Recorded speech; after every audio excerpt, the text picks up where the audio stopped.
गणपूर्ति तक हो गया था ना। ये जो संस्था है जिसे अपन विधानसभा कह रहे हैं, इस संस्था के जो मुखिया होते हैं उन्हें हम अध्यक्ष या उपाध्यक्ष के नाम से जानते हैं। और इनका जो चयन है, ये चयन सदन के जो सदस्य हैं वो अपने में से ही बहुमत के आधार पे करते हैं। अब बात है कि इनको पद से हटाना, इनको पद से कैसे हटाएं। आज नया पैटर्न है क्या, तारीख वारीख, पद से हटाना।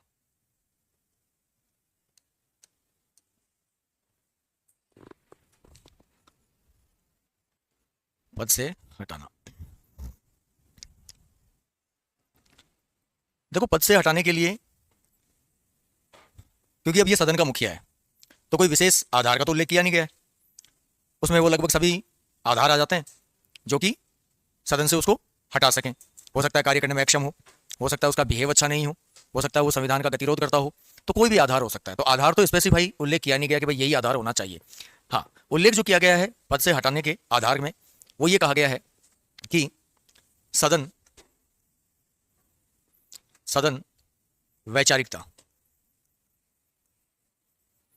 सदन की जो वैचारिकता है उसमें सदन को अगर लगता है, सदन के सदस्यों को अगर लगता है कि हमें अध्यक्ष या उपाध्यक्ष को पद से जो है हटा देना चाहिए, क्यों, क्योंकि इसकी कार्यप्रणाली जो है वो भी इसी प्रकार से त्रुटिपूर्ण है, चाहे वो उसके शारीरिक रूप से हो, चाहे मानसिक रूप से हो, चाहे वो चारित्रिक रूप से हो।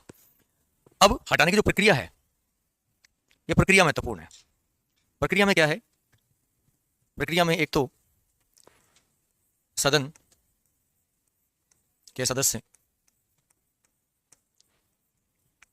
14 दिन पूर्व इस संदर्भ में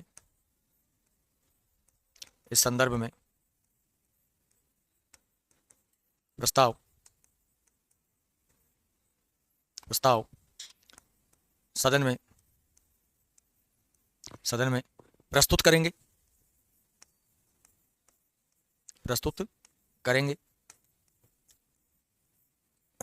अब चाहे वो अध्यक्ष को हटाना हो, चाहे वो आपके उपाध्यक्ष को हटाना हो।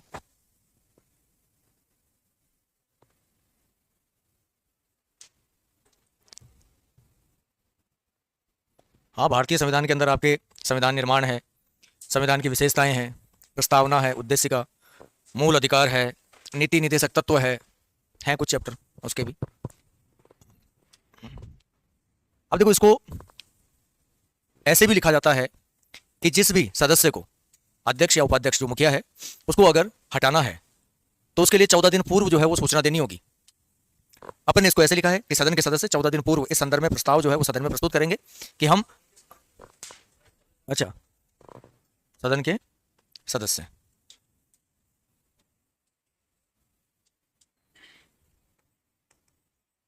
इस संदर्भ में क्या करेंगे, प्रस्ताव सदन में प्रस्तुत करेंगे कि हम अमुक पदाधिकारी को जो है पद से हटाना चाहते हैं। प्रस्ताव आ गया। अब प्रस्ताव आएगा तो देखो प्रस्ताव पे वही बातें हैं, चर्चा चलती है, आरोप लगाए जाते हैं, आरोपों का जो है खंडन करने के लिए एक जांच समिति बनाई जाती है। जांच समिति में जो है कोई ना कोई न्यायिक पदाधिकारी जो है वो उपस्थित होता है और वो जो न्यायिक पदाधिकारी होता है वो जांच करता है उसकी। अगर उसे लगता है कि भाई दोषी पाया गया है किसी प्रक्रिया में, तो वो कमेटी जो होती है जो जांच कर रही है वो उसका स्पष्टीकरण दे देती है कि हाँ भाई यहाँ पे ये दोषी पाया गया है, फिर उसको पद से क्या कर दिया जाता है, रिमूव कर दिया जाता है। लेकिन ऑब्जेक्टिव जो प्रश्न होते हैं, ऑब्जेक्टिव में प्रश्न एक तो ये बनता है कि भाई पद से हटाने का आधार क्या है, तो आधार सदन की वैचारिकता है। अब वो काम करने में अक्षम है, शारीरिक दुर्बलता है, मानसिक दुर्बलता है, चारित्रिक दुर्बलता है, या फिर अन्य कोई प्रकार की संवैधानिक ऐसी स्थिति जो गतिरोध का आधार मानी जाए, तो वो सदन की वैचारिकता पर निर्भर करता है। सूचना कितने दिन पहले देनी पड़ती है, 14 दिन पहले सूचना देनी पड़ती है। अब जब ये प्रक्रिया चल रही होती है इसे हटाने के लिए, तो देखो सदन में अगर कोई प्रक्रिया चल रही है तो भैया उस प्रक्रिया पे मतदान तो होता ही होता है। अब मतदान होगा तो सदन किस प्रकार के मतदान वाले बहुमत से इसको पद से हटा देगा, चाहे वो अध्यक्ष हो चाहे वो उपाध्यक्ष हो। तो पद से हटाने के लिए सदन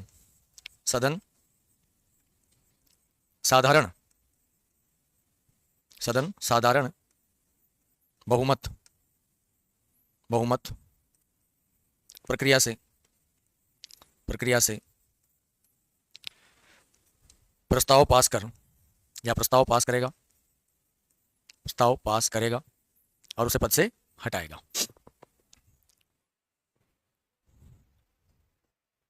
क्लास बार बार रिपीट हो रही है तो आप बंद कर इसको वापस चालू कर लो भाई। अब दूसरा, देखो अगर किसी भी चीज पे आप विचार जानना चाहते हो, अपना मत प्रस्तुत करना चाहते हो, तो क्या कभी कोई ऐसी कंडीशन आ सकती है क्या कि पक्ष और विपक्ष इनके मत बराबर हो जाएं? भाई आप किसी विषय पे चर्चा कर रहे हो और चर्चा करके आप अपने मत रख रहे हो, तो क्या ऐसी स्थिति हो सकती है कि उस मत के संदर्भ में 5 लोग पक्ष में और 5 लोग विपक्ष में? क्या ऐसी स्थिति हो सकती है? ऑब्वियस सी बात है, वैचारिकता है, अपन क्या जाने। तो बराबर की स्थिति हो सकती है।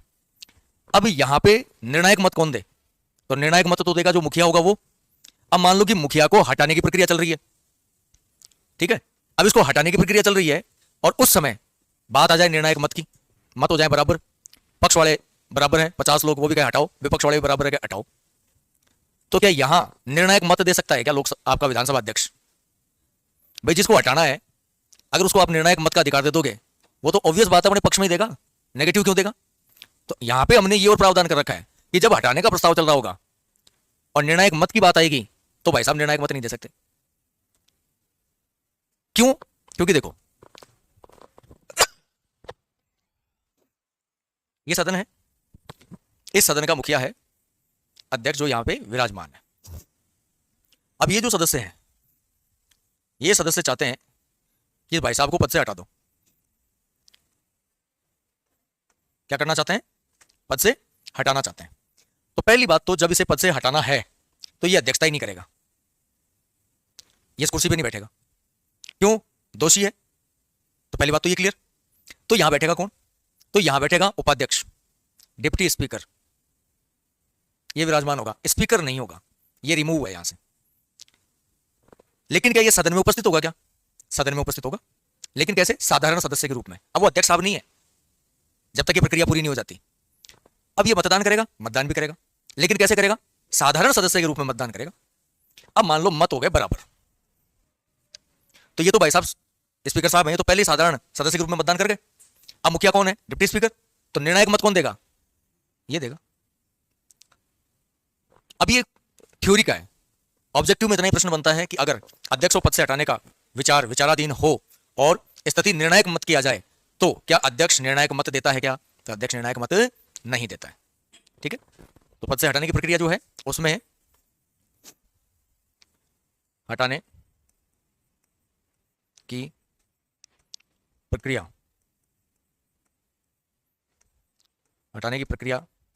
की स्थिति में मतदान बराबर होने पर अध्यक्ष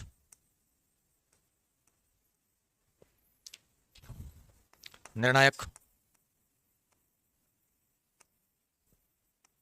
मत नहीं देता, लेकिन सदन का सदस्य तो है।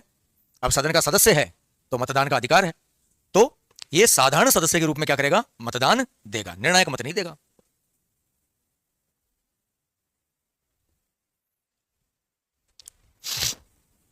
साधारण सदस्य के रूप में मतदान कर देगा, निर्णायक मत देने का अधिकार नहीं होगा इसके पास।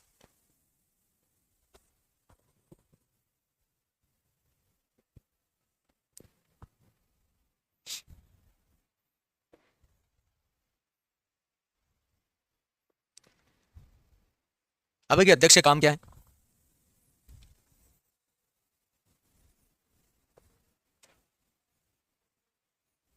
अध्यक्ष के कार्य, अध्यक्ष के कार्य। तो सबसे पहला काम तो क्या होगा? सदन का मुखिया है तो मुखिया क्या करता है? कार्य संचालन करता है, नियम निर्देश लागू करता है और अनुशासन बना के रखता है। अब आप सीधा से देख लो, स्कूल में एक मॉनिटर होता था, खाली क्लास होती थी, मुखिया वही था। अब वो क्या करता था? अनुशासन बनाना है, नियम निर्देश जारी करना है, आगे भाई किताब खोल के बिना बोले पढ़ लो या माथा नीचे कर लो या जो भी है, जो भी नियम, जितनी पावर उसके पास में थी बेचारे के पास में, उतना वो अपना करता था। इसके अलावा जो सदन के सदस्य हैं उनके अधिकारों की रक्षा भी तो करता था। भाई मास्टर पूछेगा आके कि भाई कौन कौन बदमाशी कर रहा था, तो ऐसे थोड़ा ना कि दुश्मनी निकालने के लिए साहब ये कर रहा था, वो तो नहीं करेगा। अब वहां पे मान लो कि अगर कोई लड़ाई हो गई, पूछताछ हो रही है, कोई वैचारिकता ऐसी आ गई, मतभेद हो गए, पूछताछ होगी, तो वो बताएगा कि भैया इसने तो ये कहा, इसने ये कहा। इसका मतलब वो उनके विशेषाधिकारों की भी क्या कर रहा है? रक्षा कर रहा है। तो पहला काम तो यही है अध्यक्ष होने के नाते, सदन का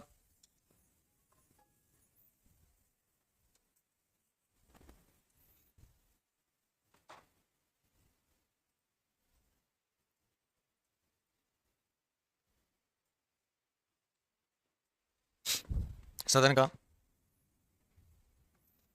कार्यवाही संचालन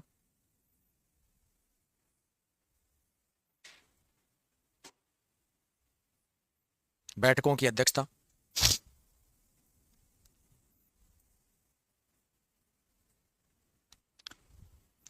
सदन अनुशासन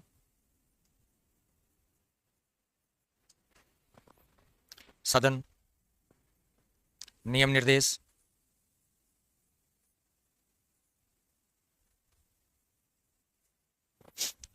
नियम निर्देश आदि के साथ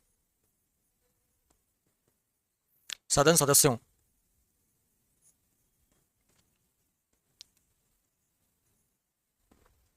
के विशेषाधिकारों की रक्षा करता है।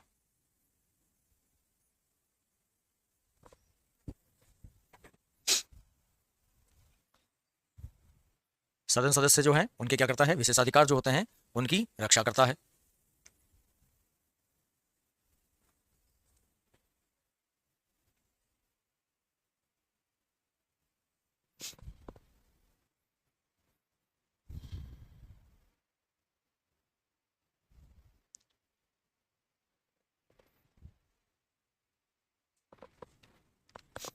तो सदन की कार्यवाही का संचालन, बैठकों की अध्यक्षता, सदन में अनुशासन, सदन नियम निर्देश आदि के साथ सदन सदस्यों के विशेषाधिकारों की रक्षा करता है। भाई अगर सदस्य कोई भी वार्तालाप अगर चल रही है तो उस वार्तालाप में संसदीय भाषा का प्रयोग कर रहा है कि नहीं कर रहा, असंसदीय भाषा का प्रयोग तो नहीं कर रहा कि भाई जो जो उसके अंदर भूल जाए कि सदन के अंदर है। क्यों? क्योंकि भाई उसका रिकॉर्ड होता है, एक लाइव ब्रॉडकास्ट जो है वो अवेलेबल होता है। अब वहाँ पे लग रहे हो आडे कट जैसा मुंह में आ रहा है बराबर, वो इसका परिवार खिंडा रहा है, वो उसका परिवार खिंडा रहा है। फिर पता चला कि थोड़ी देर बाद में जोश में होश खो दिया, टेबल कूद कूद के जा रहे हैं, एक दूसरे के घुसंड गाल रहे हैं। हालांकि कुर्सियां तो पैक कर दी, पहले कुर्सियां खुली रहती थी। तो थे कुछ सदस्य ऐसे जिन्होंने अपने ऐसा भी परिचय दिया है, कुर्सी उठा के फेंक दी। तो कुर्सियां तो नट कसवा दिए, अब वो तो नहीं उठा सकते। फिर अगर कोई अध्यक्ष अगर कह रहा है कि माननीय सदस्य आप रुको, और वो नहीं सुने तो उसके खिलाफ अनुशासनात्मक कार्रवाई भी करेगा। तो आप कई बार देखते हो सदन से निलंबित कर दिया जाता है 2 दिन के लिए, 3 दिन के लिए आगे की कार्रवाई के लिए, ताकि सदन का सुचारू रूप से संचालन किया जा सके। लेकिन अब यहाँ पे विशेषाधिकार कैसे, मान लो उसके ऊपर कोई आरोप है, किसी प्रकार का कोई पुलिस कार्रवाई है, कोई कानूनी कार्रवाई है, तो ऐसे नहीं है कि आप साहब थाने में एफआईआर दर्ज हुई और जाके एमएलए साहब को घर से उठा लाए। सूचना पहले विधानसभा अध्यक्ष को देनी पड़ेगी, विधानसभा अध्यक्ष के पास सूचना जाएगी, विधानसभा अध्यक्ष पूरा संज्ञान लेगा, देखेगा उसको, फिर उसके बाद में कि हाँ साहब उचित है कर लो गिरफ्तार। ऐसे नहीं कि हाँ भाई ठीक है घंटी बजाई साहब आ जाओ एमएलए साहब चाय पा के लावा थाने, वो नहीं। तो अध्यक्ष का एक बहुत बड़ा रोल होता है इसके अंदर। फिर इसके अलावा अब देखो सदन की कार्यवाही चलती है, तो सदन की कार्यवाही में उसके कई पक्ष होते हैं। अब उसमें एक तो सदन में प्रश्नों को स्वीकार करना,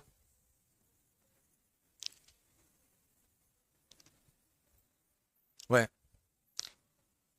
उनकी कार्यवाही पूर्ण कराना, कार्यवाही पूर्णता। अब सदस्य प्रश्न पूछेंगे, विपक्ष वाले सरकार से प्रश्न पूछेंगे।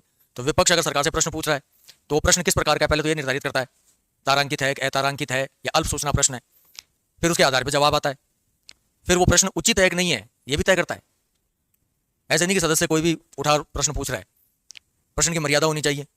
प्रश्न जो है वो यथास्थिति वस्तु स्थिति से संबंधित होना चाहिए, काल्पनिक नहीं होना चाहिए। मान लो विज्ञान तकनीक विभाग है राजस्थान सरकार का, अब विपक्ष कोई पूछ लेगा आप टेक्नोलॉजी में क्या कर रहे हो आप आजकल, ये जो आपके स्पेक्ट्रम है ये महंगे होते जा रहे हैं, कंपनियों के रिचार्ज महंगे हो रहे हैं, डेटा प्रॉब्लम आ रही है, तो ऐसा कोई करो आप जुगाड़, आई क्लाउड या गूगल क्लाउड जैसा, कि अपने को बस अब कहीं ये इंटरनेट रिचार्ज वगैरह कुछ करना ही नहीं पड़े, कर दो, राजस्थान के ऊपर छोड़ दो। आप कर सकते हो क्या? काल्पनिक बात है। क्यों? क्योंकि विज्ञान और प्रौद्योगिकी जो है वो मूल विषय किसका है? केंद्र सरकार का है। अब जो जिसके हाथ में ही नहीं है और अभी तक ऐसी कोई तकनीक विकासशील देशों में है भी नहीं, विकसित देश हैं वो भी ट्राई कर रहे हैं कि ऐसा कुछ हो जाए, तो ऐसे प्रश्न नहीं होने चाहिए, किसी के व्यक्तिगत प्रश्न नहीं होने चाहिए। तो विभागीय किसी मंत्री से या किसी सत्ता पक्ष से विपक्ष पूछ रहा है हाँ भाई साहब बताओ कितने बजे उठते हो, क्या काम करते हो दिन में, कहाँ कहाँ जाते हो, 8 बजे के बाद कहाँ मिलते हो, ये नहीं।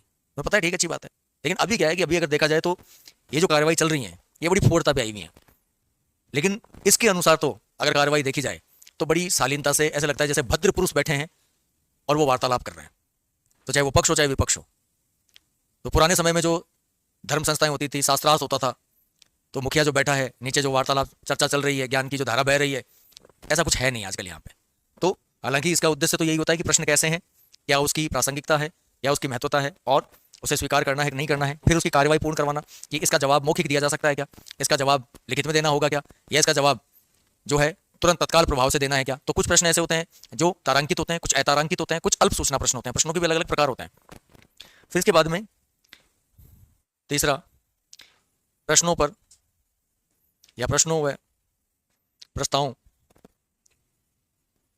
प्रस्तावों पर चर्चा व मतदान कराना।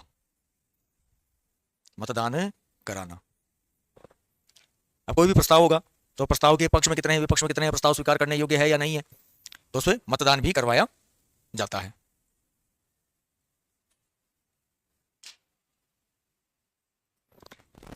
फिर मतदान बराबर होने पर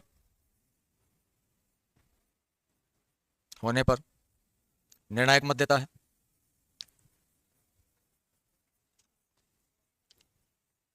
निर्णायक मत देता है।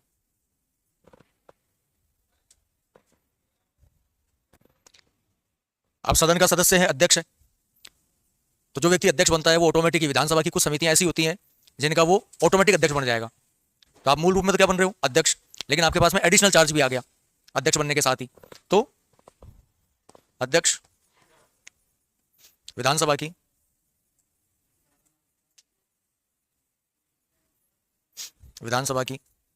कुछ समितियों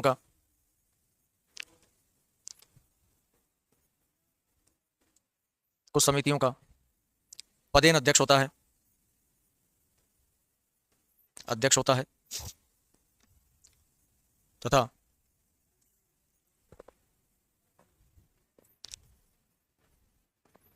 विधानसभा समिति के अध्यक्ष पदों पर सदन सदस्यों की नियुक्ति करता है। खुद तो है ही है, लेकिन जहां खुद नहीं है वहां क्या करेगा, अन्य को क्या बनाएगा, अध्यक्ष बनाएगा।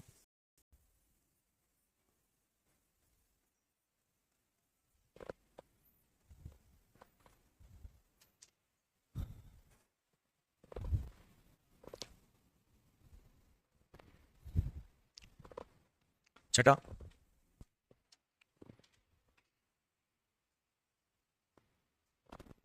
कोई विधेयक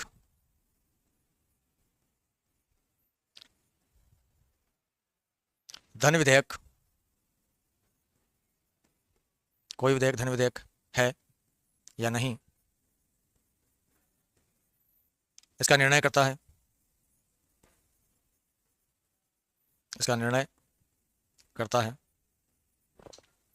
और सबसे ज्यादा बार यही लाइन पूछते हैं कि कोई विधेयक धन विधेयक है या नहीं, इसका अंतिम निर्णय करता कौन है। अब तक जितने पेपर हुए, अगर ऐसे प्रश्न पूछें तो अगर आप देखोगे तो वनडे एग्जाम में हाईएस्ट पूछा हुआ है कि कोई विधेयक धन विधेयक है या नहीं, अंतिम निर्णय करता कौन होता है।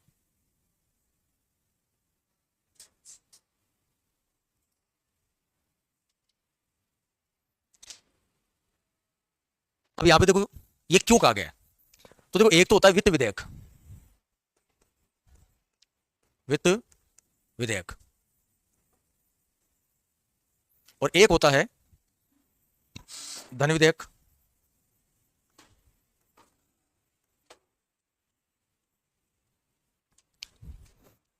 अब यहां एक लाइन और है कि सभी धन विधेयक वित्त विधेयक होते हैं, लेकिन सभी वित्त विधेयक धन विधेयक नहीं होते। इसका मतलब ये वित्त विधेयक है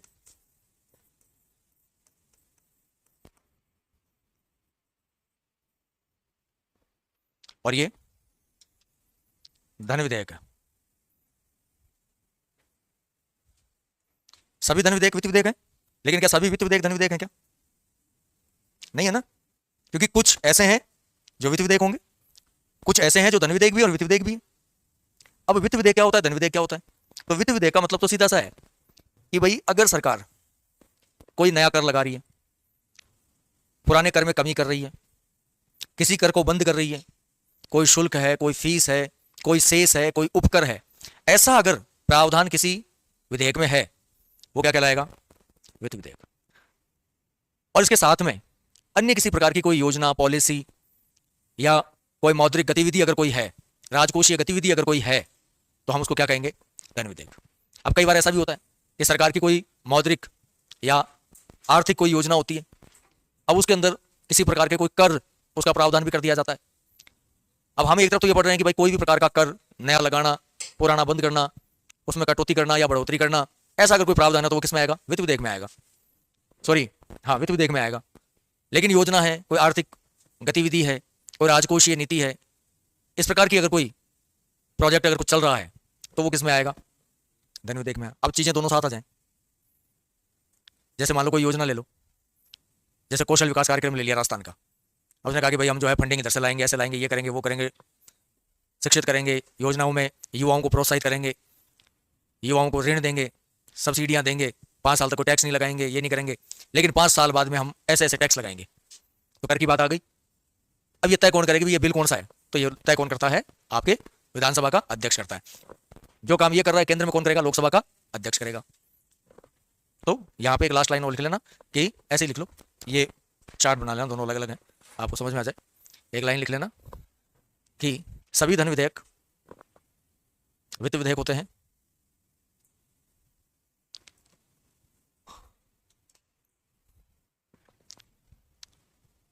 लेकिन सभी वित्त विधेयक धन विधेयक नहीं होते। सभी धन विधेयक वित्त विधेयक हैं, लेकिन सभी वित्त विधेयक धन विधेयक नहीं है। सभी धन विधेयक वित्त विधेयक होते हैं, लेकिन सभी वित्त विधेयक धन विधेयक नहीं होते हैं।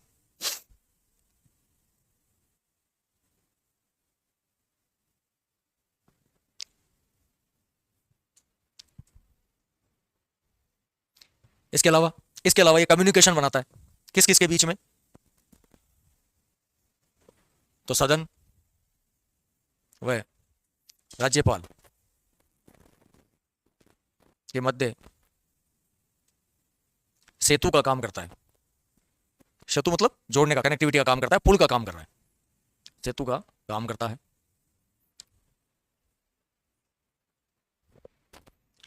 क्यों? भाई सदन की कार्यवाही चलेगी। अब सदन की कार्यवाही में प्रस्ताव आता है, चर्चा होती है, फिर फाइनली किसके पास जाता है? राज्यपाल के पास जाता है हस्ताक्षर के लिए।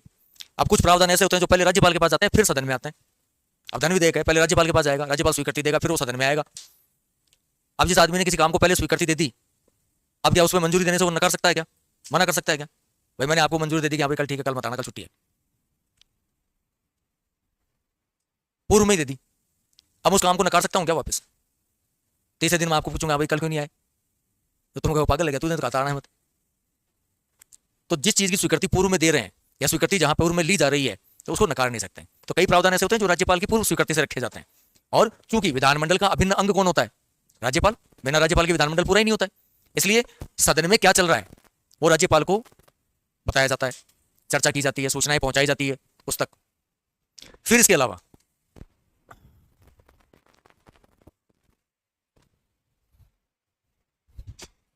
सदन कार्यवाही में प्रेस, मीडिया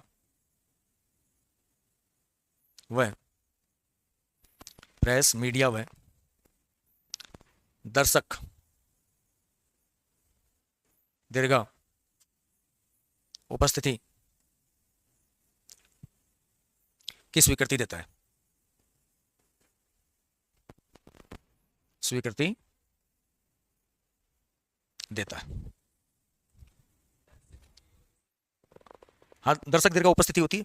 आप कभी अगर जैसे अभी सेशन खत्म हो जाए तो आप विधानसभा में विजिट कर सकते हो, एक पास बनता है, कुछ शुल्क लेते हैं, बता दो कि भाई मैं स्टूडेंट हूँ और मैं एजुकेशन पर्पज से मैं आया हूँ, तो वहाँ पे कोई भी जो सिक्योरिटी वाला होगा वो आपको लेके जाएगा, दिखाएगा पूरा कि भैया देखो ये बाहर से ऐसे है, इसके 4 गेट हैं, ये कौन सी शैली में बना हुआ है, फिर नीचे पार्किंग है, फिर अंदर का जो प्रोजेक्ट है उसके अंदर है कि साहब यहाँ अध्यक्ष बैठेगा, यहाँ पे जो आपके सेक्रेटरीज हैं डिपार्टमेंटल वो बैठेंगे, फिर इधर पक्ष बैठता है, इधर विपक्ष बैठता है, पक्ष के अंदर भी ये मंत्रीगणों की है, ये सदस्यों की है, फिर ये ऊपर ये जो लॉबी बनी हुई है इसमें दर्शक जो हैं या मीडिया वाले जो हैं वो बैठ सकते हैं। तो आपने देखा होगा सदन आपको मोस्टली, अगर सदन कार्रवाई चल रही होती है तो सदन आपको यूँ दिखाया जाता है ऐसे, तो मीडिया वाले मोस्टली इस कंडीशन में होते हैं। या मान लो कभी कार्यवाही चल रही है, आम जनता, आम पब्लिक वो भी आना चाहती है कि साहब हम भी देखें सदन कार्रवाई कैसी चलती है, तो इसके लिए अध्यक्ष जो है वही ये अनुमति देता है कि हाँ भाई आप आ सकते हो, देख सकते हो। तो कई बार क्या होता है, जैसे स्कूल के बच्चे वगैरह होते हैं, कॉलेज के बच्चे वगैरह होते हैं, या सामान्य कोई समाज विशेष के जो लोग होते हैं, नहीं नहीं नहीं, नहीं, आप देख सकते हो वहाँ पे भाषण वाली छूट देते तो फिर तो अपने वहाँ डटे गया वो स्कूल के पर्पज से अगर कभी जैसे अभी हाँ बाल संसद हुई थी यहाँ पे आयोजित की गई थी, हाँ वो एक प्रोजेक्ट अलग होता है कि भाई लोकतंत्र के लिए जागरूकता लाने के लिए, तो स्कूली बच्चे थे उन्होंने भाग लिया था उसमें, तो उस समय तो देंगे। ऐसे मान लो कोई कॉलेज है वो ये करना चाहे कि भाई पॉलिटिकल हम बताना चाहते हैं कि लोकतंत्र जो है किस प्रकार का हो सकता है, तो एक आइडियोलॉजी रिप्रेजेंट करते हैं, तो वहाँ एक अलग चीज़ है, ऐसे नहीं। तो करता है, प्रधान करता है। इसके अलावा सदन कार्यवाही नियमावली की अनुपालना कराता है,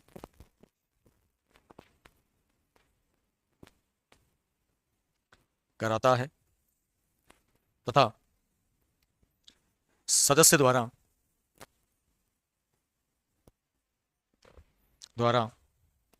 सदन कार्यवाही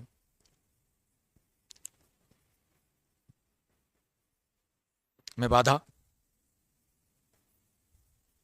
या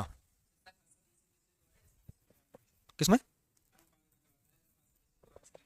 हाँ सदस्य, जो सदन के जो सदस्य हैं, सदस्य द्वारा सदन कार्यवाही में बाधा या अन्य गतिरोध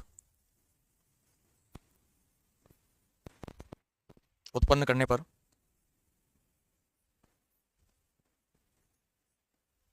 अनुशासनात्मक कार्यवाही का या अनुशासनात्मक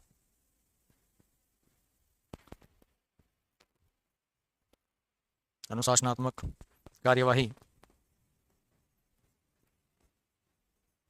करता है।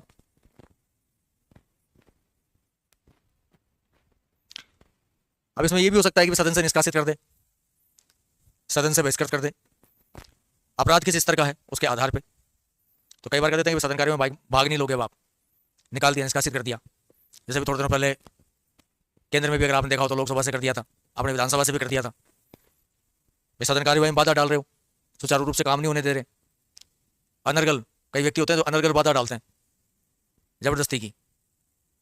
और सदन के अंदर कई बार जैसे आप सदन छोड़ के जा रहे हो, वॉकआउट कर रहे हो, या सदन में आके फ्लोर पे आके बैठ गए, आप मुंह पे पट्टी पट्टी बांध गए, हाथ पे पट्टी बांध गए, क्योंकि देखो जन्यता है, तो जन्यता ऐसे फिड़के नहीं करेगा तो चर्चा में कैसे आएगा, पब्लिक कैसे जानेगी उसको।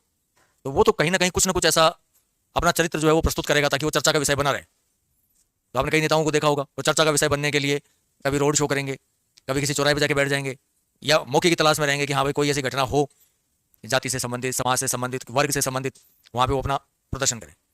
या सडनली किसी थाने में पहुंच गए साहब रिपोर्टरों के लिए, एक बार बताओ रात को 11-12 बजे अगर कोई जनप्रतिनिधि किसी थाने में जा रहा है, रिपोर्टर को क्या पता कि थाने में जा रहा है, या रिपोर्टर को क्या पता कि प्रशासन के संपर्क में है या प्रशासनिक कार्यवाही में जा रहा है। वो पहले फोन करके बताते हैं हाँ भाई आज मैं फलाने जी के थाने में जा रहा हूँ, तो तू आ जाना, मैं वहाँ पे ऐसे माहौल बनाऊंगा, तो रिकॉर्ड करना, फिर टेलीकास्ट कर देना। तो वही होता है, और होता क्या है। तो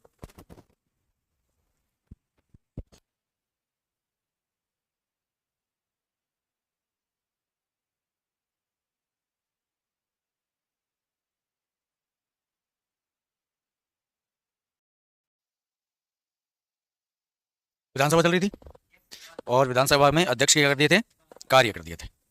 अब विधायी शक्तियों से पहले जो विधानसभा है, इस विधानसभा में समितियां कितनी हैं जो कि विधानसभा कार्य संचालन में सहयोग प्रदान करती हैं। तो राजस्थान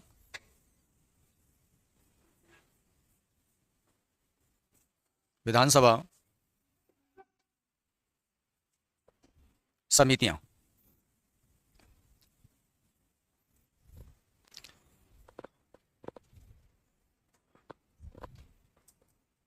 कोई भी कार्य संपन्न करने के लिए कार्य को बांटना पड़ता है।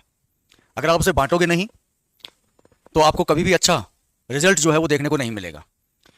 और प्रशासन एक ऐसी व्यवस्था है कि प्रशासन को आप जितने निचले से निचले स्तर पर लेके जाओगे उससे आपकी योजनाएं, उनका सुचारू संचालन हो पाएगा और योजनाओं के जो लक्ष्य हैं उनके अच्छे परिणाम आपको प्राप्त हो पाएंगे। अब हम जानते हैं कि भाई विधानसभा मतलब विधानमंडल क्या करती है? कानून निर्माण। अभी अगर कानून निर्माण कर रही है तो एक तो आप ये देखो कि भाई कार्यपालिका, अब कार्यपालिका में एक वर्ग कौन सा है? ब्यूरोक्रेट्स का, प्रशासनिक अधिकारियों का, और एक वर्ग किनका है? जनप्रतिनिधियों का। अब अगर हम मान लें कि जो स्थायी कार्यपालक हैं मतलब जो ब्यूरोक्रेट है, प्रशासनिक अधिकारी है, और एक जो अस्थायी कार्यपालक है मतलब पॉलिटिशियन है, मिनिस्ट्री है। अब इनकी संख्या का तो देखो ऐसा है निर्धारण नहीं किया जा सकता। क्यों नहीं किया जा सकता? क्योंकि मान लो कि अगर जिले प्रशासन की छोटी सी इकाई की हम बात करते हैं, जिले प्रशासन की बात करें तो कोई जिला क्षेत्रफल में बड़ा होगा, कोई जिला क्षेत्रफल में छोटा होगा। अब कोई जिला जनसंख्या के आधार पर बड़ा होगा और कोई जिला जनसंख्या के आधार पर छोटा होगा, लेकिन विभाग तो सब में बराबर ही होंगे। भाई ऐसा तो नहीं कि छोटा जिला है तो एक काम करते हैं कुछ विभाग हटा देते हैं यहां से, आधारभूत जो विभाग हैं वो तो रहेंगे ही रहेंगे। तो कलेक्टर को तो वो काम करना है घूम फिर के। अब उसके काम को कम कैसे किया जा सके? तो जैसे सबसे छोटा जिला अगर राजस्थान की है बात करें तो कौन सा है? राजस्थान का सबसे छोटा जिला अब नए आंकड़ों से पता चलेगा, वो तो गया। जनसंख्या के आधार पर सबसे बड़ा कौन सा है? वो तो जयपुर, उसमें कोई डाउट नहीं है। कलेक्टर तो एक ही होगा या दो तीन होंगे? एक कलेक्टर होगा। अब वो कलेक्टर जो है उसके नीचे उसको सहयोग करने के लिए जो एडिशनल कलेक्टर होते हैं, एडीएम जिनको कहा जाता है, वो कम से कम कितने कर दिए जाएंगे? 4। एक शहरी, एक ग्रामीण, एक उत्तर, एक दक्षिण। फिर उसके नीचे सहयोग करने के लिए होगा एसडीएम। अब एसडीएम कितने लगाएंगे? तो एसडीएम प्रॉपर 4 तो लगाने ही लगाने हैं। उसके बाद में आपको जितनी आवश्यकता है उतने आप एडिशनल लगा दो। तो जैसे जयपुर के अंदर 6 एसडीएम है, कोई तहसील का काम संभाल रहा है, कोई प्रोटोकॉल का काम संभाल रहा है, कोई अपने एडमिनिस्ट्रेशन उपखंड का काम संभाल रहा है। इस प्रकार से अलग अलग आपने उसको डिवाइड कर दिया। तो इनकी संख्या तो अपन निर्धारित नहीं कर पा रहे ना, जितनी आवश्यकता है उतनी हमको रहेगी, वो तो हम रखेंगे रखेंगे, लेकिन इनकी संख्या निर्धारित करनी पड़ेगी। क्यों करनी पड़ेगी? क्योंकि देखो अगर मिनिस्ट्री के अंदर हम अगर संख्या निश्चित नहीं करते हैं तो पार्टी के अंदर तो हर कार्यकर्ता अपना है, हर कार्यकर्ता के सहयोग से पार्टी बहुमत में आई है, हर व्यक्ति पद की मांग करेगा। अब अगर आप हर व्यक्ति को पद उपलब्ध करवाओ तो इतने तो विभाग ही नहीं है, मंत्री बनाओगे कहां से इतने? इसलिए क्या किया गया कि भाई इनकी जो निरंकुशता है उस निरंकुशता को कंट्रोल करने के लिए यह कहा गया कि जो आपका निम्न सदन है, निम्न सदन मतलब विधानसभा, विधानसभा, इस विधानसभा की जो कुल संख्या है उस कुल संख्या का 15% आपकी क्या हो सकती है? मंत्री परिषद हो सकती है। 15% क्या हो सकती है? मंत्री परिषद। इससे ज्यादा नहीं हो सकती। तो आपकी विधानसभा की सीटें कितनी है? 200। 200 का 15% कितना हुआ? काटो देखा कितना? 30। 30 से ज्यादा मंत्री नहीं बना सकते। अब 30 से ज्यादा मंत्री नहीं बना सकते तो मुख्यमंत्री का तो टूपा लगा हुआ रहता है, कभी कोई सा नाराज होगा, कभी कोई सा नाराज होगा। तो क्या करें? तो हम लाए एक मध्य मार्ग, नई युक्ति। और नई युक्ति क्या है? संसदीय सचिव। अब संसदीय सचिव जो है क्या वो मंत्रिपरिषद का हिस्सा होता है क्या? नहीं होता, लेकिन संसदीय सचिव है, पद है। क्यों? क्योंकि ये लोग सहयोग करेंगे किसको? इसको। तो ये जो मूल व्यक्तित्व हैं उनके सबॉर्डिनेट हैं, सहयोगी हैं ये। अब मान लो कि आज आपके पास में टोटल 25 विभागीय समितियां हैं, मतलब मोटे मोटे आपके पास में 25 विभाग हैं। अब इन 25 विभागों में अगर आपने प्रत्येक के नीचे 1, 2 या 3 संसदीय सचिव एवरेजन अगर आप ले लेते हो तो कम से कम आपने 75 लोगों को रोजगार दे रखा है मिनिस्ट्री में। अब ये जो 75 लोग रोजगार लेके बैठे हैं, आपके बहुमत से कितना चाहिए आपको? 200 में से 200 में से बहुमत तो 101 चाहिए। 75 तो आपके पक्के। अब वो तो अपने अपने क्षेत्रों के अंदर क्या करेंगे? दाग जमाएंगे, काम करवाएंगे। अब जो नए नए हैं बेचारे, उनको करनी पड़ेगी चापलूसी। लेकिन उनको भी खाली नहीं बैठने दिया जाता। क्या किया जाता है कि कार्य संचालन के लिए विधानसभा जो है कुछ समितियां बना के रखती है। इन समितियों में आज वर्तमान की बात करें तो इनकी संख्या है 25। वर्तमान में संख्या कितनी है? 25 है। किसकी? विधानसभा समितियों की। क्यों? क्योंकि देखो एक हमारे यहां भी युग पुरुष हैं राजनीति में, जैसे हमारे केंद्र में भारत में युग पुरुष हैं मोदी जी, वैसे हमारे यहाँ भी भजन जी युग पुरुष हैं। वो वैसे ही चलते हैं जैसे उनको गाइड किया जाता है, वो आदेश की पालना करते हैं, भाई साहब के आदेश की। भाई साहब ने जो कह दिया वो यहाँ पे लागू है। उन्होंने कहा कि मंत्रालय तोड़ दो, तो मंत्रालय टूट गए। अब लग ही नहीं रहा कि कोई मंत्रालय है। एक को पूछो भाई जी थे कृषि मंत्री, तो भाई जी थे, आप भी कृषि मंत्री। अब तुम दोनों में से पावरफुल कौन है? दोनों। अब एक विभाग में दो अगर व्यक्तित्व हैं तो वैचारिक टकराव नहीं होगा क्या? टकराव तो तय है, एक आएगा यस, एक आएगा नो। तो प्रशासन सुचारू रूप से चलेगा कैसे? और जब प्रशासन सुचारू रूप से नहीं चल पाएगा तो ब्यूरोक्रेट हावी होंगे। तो आज जो ब्यूरोक्रेसी हावी है उसका कारण क्या है? उसका कारण यही है, एक मंत्री जी कह रहे हैं करना है, एक मंत्री जी कह रहे हैं नहीं करना है। अधिकारी कहता है चुल्लम पढ़ो, अपन देख लेंगे क्या करना है, वो अपने हिसाब से कर रहे हैं। तो ये विभागीय समितियां कितनी हैं? 25। लेकिन अगर हम राजस्थान विधानसभा समितियों में बात करें तो हमारे पास में स्थायी जो समितियां हैं, स्थायी समितियां, ये स्थायी समितियां हैं 22। कितनी हैं? 22। और इनको हमने मेजर पार्ट्स में जो है वो डिवाइड कर रखा है। तो सबसे पहले अगर हम समितियों को देखें तो समिति दो प्रकार की होती हैं। एक होती हैं स्थायी समितियां। अब जो स्थायी समितियां हैं,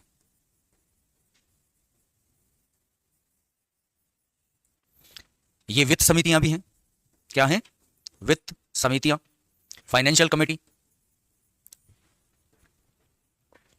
एक है हमारे पास में अस्थायी समितियां। अस्थायी समितियां, ये जो अस्थायी समितियां हैं इन्हीं को कहा जाता है तदर्थ समितियां। क्या कहते हैं? तदर्थ समिति। तदर्थ समिति अब सारी पढ़ने की नहीं है, जो काम की हैं मुख्य हैं, और उनमें मुख्य रूप से आपकी जो वित्त समितियां हैं वो महत्वपूर्ण है। और उनको अगर हम देखें तो जैसे एक है प्राकलन समिति। अब हमारे यहां पे क्या है कि प्राकलन जो समिति है ना, इसके दो भाग हैं, एक तो प्राकलन क और एक प्राकलन ख। दूसरी है लोक लेखा समिति।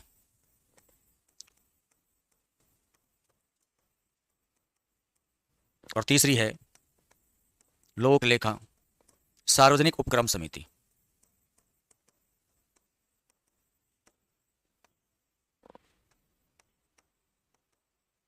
उपक्रम समिति। उतारो फिर देखते हैं।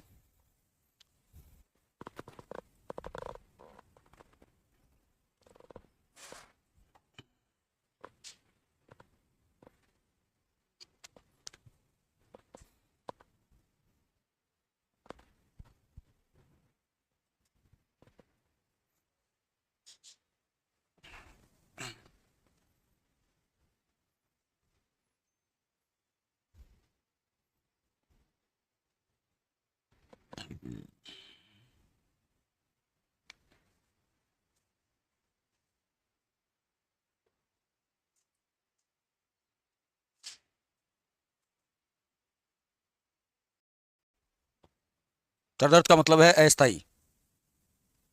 जब तक काम चल रहा है तब तक वो अस्तित्व में है, उसके बाद में समाप्त कर दिया जाएगा।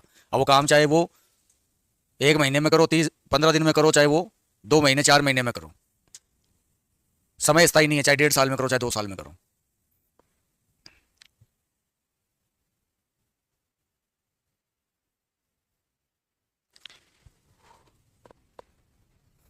उतार लिया। अब देखते हैं एक एक समिति को। सबसे पहले आते हैं प्राकलन समिति पे। प्राकलन समिति। प्राकलन समिति जो है, एक तो इसके दो भाग हैं, क व ख। दो भाग हैं।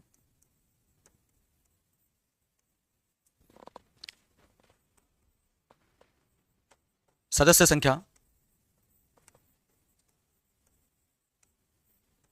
प्रत्येक में कितनी होती है? 15 सदस्य होती है। कै में भी 15 और ख में भी 15। तो प्राकलन कै 15 सदस्य, प्राकलन ख 15 सदस्य। अब सदन तो एक ही है हमारे पास में, तो एक ही सदन से होंगे तो 15 15 कितने हो गए? 30। याद रखते जाना, 30 तो आपके कहाँ है? मंत्री परिषद में, और 30 अब तक हमने काम दे दिए। अब ये जो सदस्य हैं, इन सदस्यों का चयन, सदस्य चयन, सदस्यों का चयन, सदन के सदस्य अपने में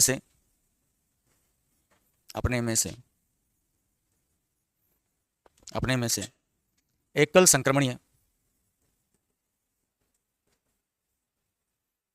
आनुपातिक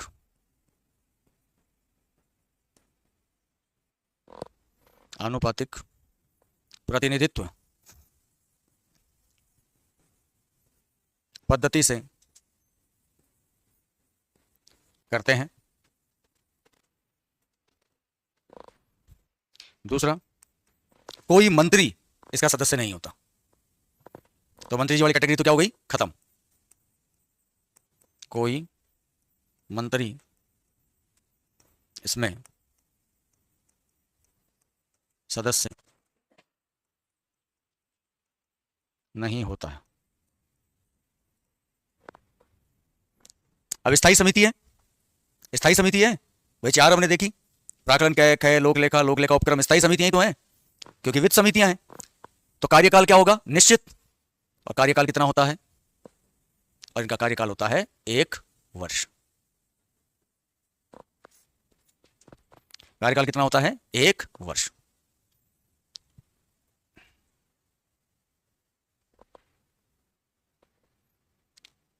सबसे महत्वपूर्ण है इसका काम।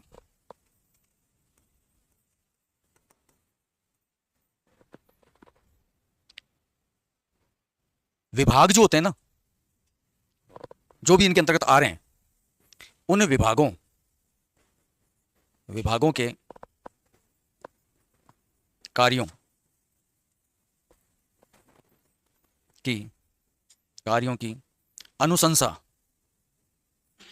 की अनुशंसा करना तथा आवश्यक सुझाव देना।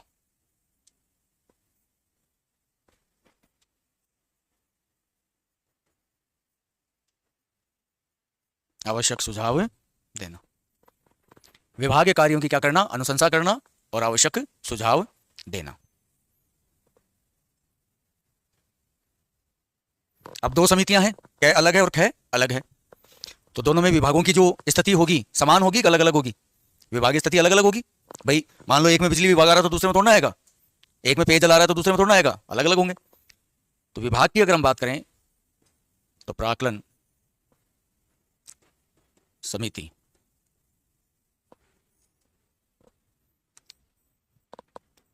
जो कै है, इसमें तो आते हैं 17 विभाग, और जो खै है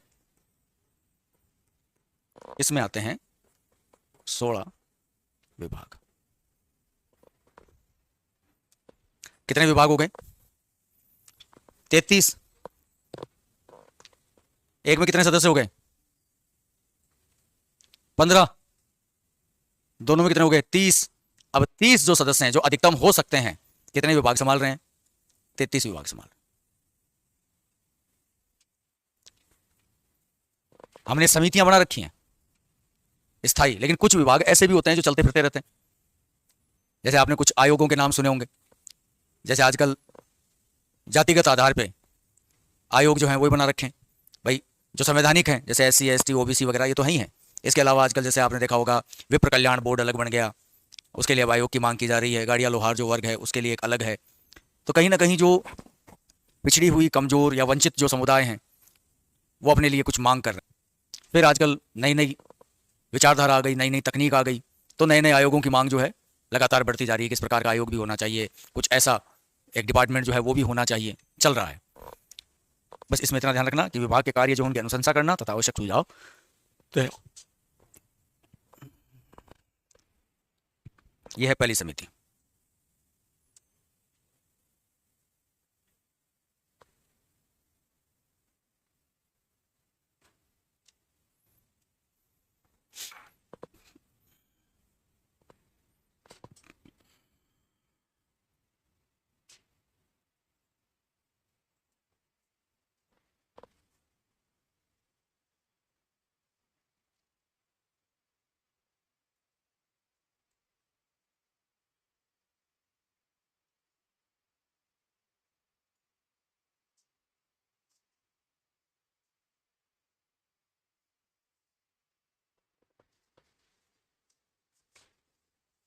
पढ़ लिया। अगली समिति है लोक लेखा समिति।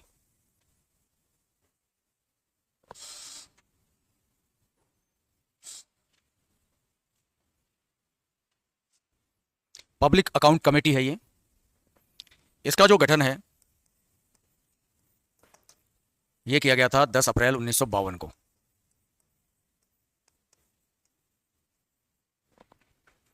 इसकी संरचना,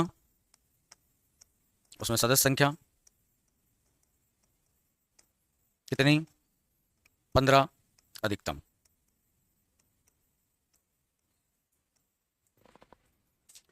सदस्यों का चयन सेम प्रक्रिया है जो आपने प्राक्कलन समिति में की थी। चयन, सदन के सदस्य, एकल संक्रमणीय,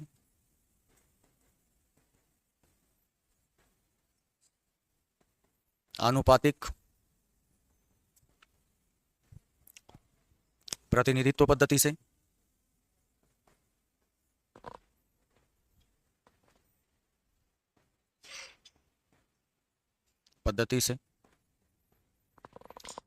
यहां विशेष यह है कि इसका जो अध्यक्ष होता है ये विपक्ष का नेता होता है या विपक्षी दल से संबंधित होता है।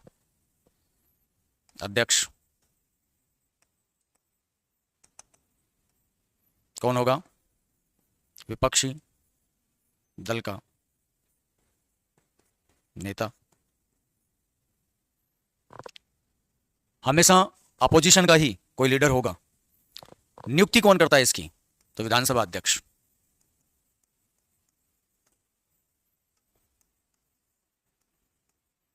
द्वारा नियुक्ति। कार्यकाल स्थायी है तो सीधी सी बात है 1 साल,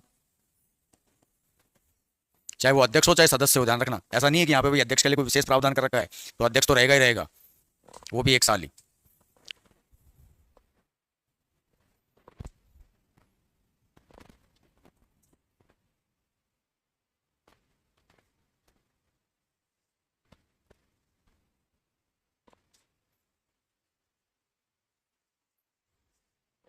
अब तो ठीक है देवता,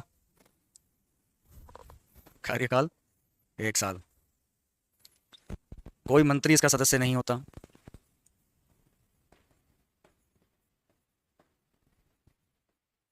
इसका सदस्य नहीं होता है। कोई भी मंत्री जो है इसका सदस्य नहीं होता है। अब है इसका कार्य।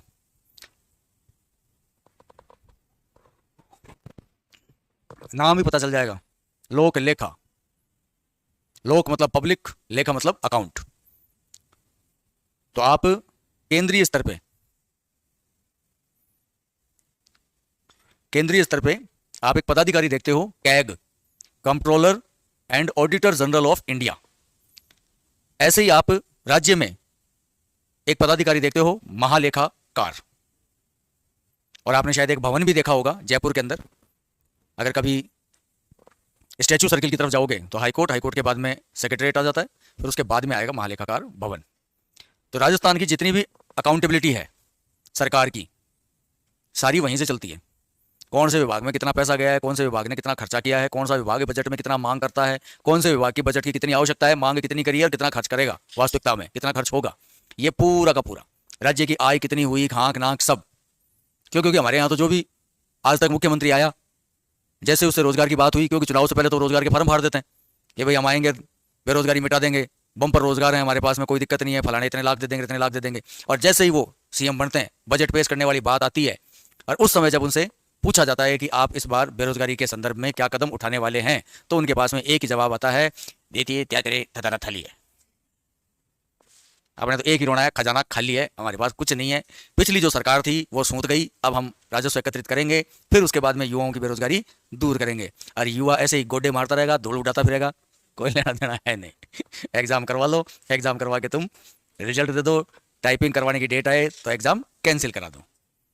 ये है, या फिर ऐसा रिजल्ट काटो कि वो कोर्ट में अटक जाए। तो युवा उसके बेटे बेटे पढ़ पढ़ा के नौकरी की तैयारी करने लग जाए, तब तक उसको लगे कि हाँ मैं रोजगार में हूँ, मैं पशु परिचर बनूंगा। ये है। तो इसका कार्य क्या है? कार्य है महत्वपूर्ण।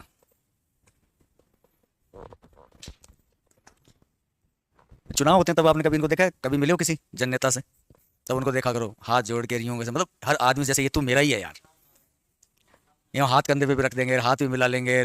मैं कह रहा हूँ उस टाइम तो तुम उनको ये कह दो ना, कह रहा कि बावली बूझ, बस सही पहचाना तूने, मैं हूँ।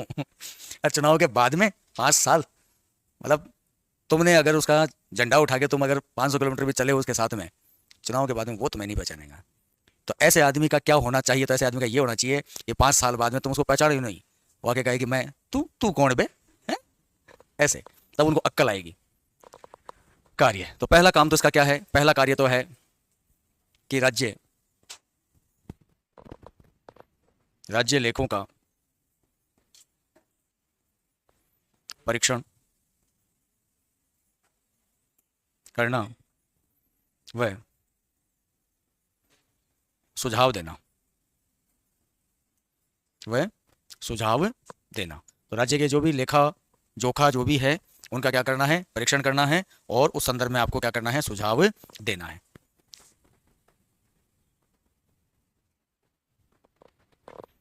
दूसरा, सरकार के वित्त पर नियंत्रण।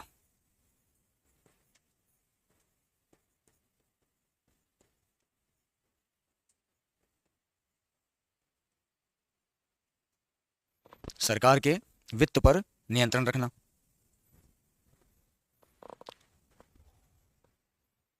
और जो आपका महालेखापाल होता है उसके प्रतिवेदन की समीक्षा करना। महालेखापाल प्रतिवेदन की समीक्षा।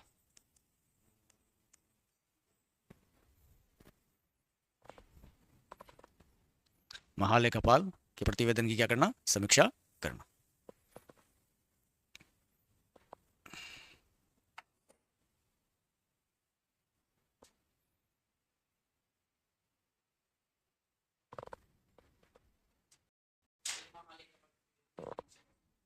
ये क्या करता है कि जैसे सरकार ने अभी बजट दिया, उसने कहा कि भाई इस बार हम बजट में ये पूरा खर्चा जो है ये है, इसमें हमारी घोषणाएं, योजना सारा, इससे इतने लोगों को लाभ मिलेगा, ये हम रोजगार निकालेंगे, इन इन विभागों में रोजगार निकालेंगे।